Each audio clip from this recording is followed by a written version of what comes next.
Welcome to Samba Samba. Enjoy the video. You start by preparing the host phone right now.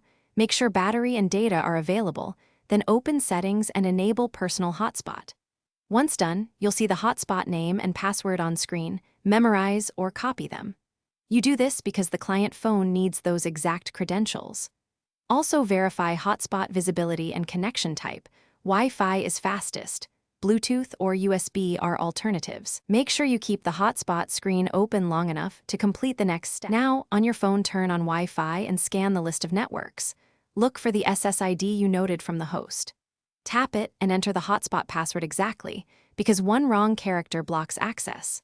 Once connected, your phone will obtain an IP and show a Wi-Fi icon.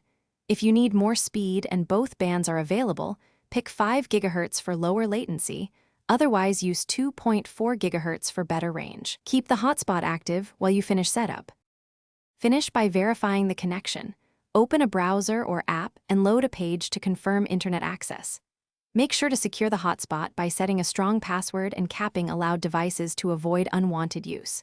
If pages don't load, first toggle the hotspot off and on, then restart your phone if needed.